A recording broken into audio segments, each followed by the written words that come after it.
ताज्या आणि सुपरफास्ट बातम्या पाहण्यासाठी स्वराज्य न्यूज मराठीला सबस्क्राईब करा आणि बेल बटन प्रेस करा। सोलापूर जिल्ह्यातील आशा राणी भोसले यांचा आत्महत्येने मृत्यू झाल्याची घटना समोर आलेली आहे। त्या गर्भवती होत्या आणि त्यांची 2 वर्षाची छोटी मुलगी होती। याच्या पूर्वी देखील त्यांचा काही दिवस छळ चालू होता आणि त्या छळाला कंटाळून ही दुर्दैवी घटना घडलेली आहे।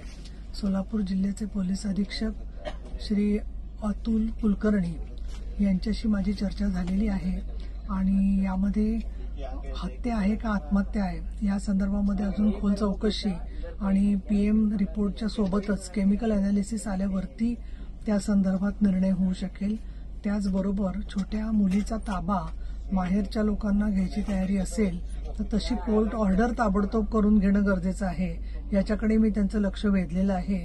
लवकरच मी सोलापूरला पोहोचून तिच्या माहेरच्या कुटुंबियांची भेट घेणारे।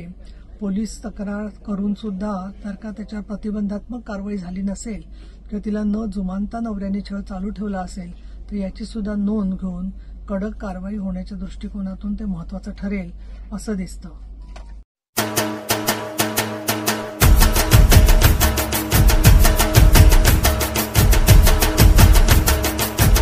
हार्दिक स्वागत हार्दिक स्वागत हार्दिक स्वागत। महाराष्ट्र राज्याचे लाडके उपमुख्यमंत्री शिवसेना पक्षाचे मुख्य नेते एकनाथजी शिंदे साहेब यांचे सोलापूरच्या पुण्यनगरीमध्ये हार्दिक स्वागतोत्सुक आयडियल इंग्लिश मीडियम स्कूलचे चेअरमन, मागास समाजसेवा मंडळाचे कार्यकारी संचालक व शिवसेना पक्षाचे शहर प्रमुख माननीय श्री सचिन भाऊ चव्हाण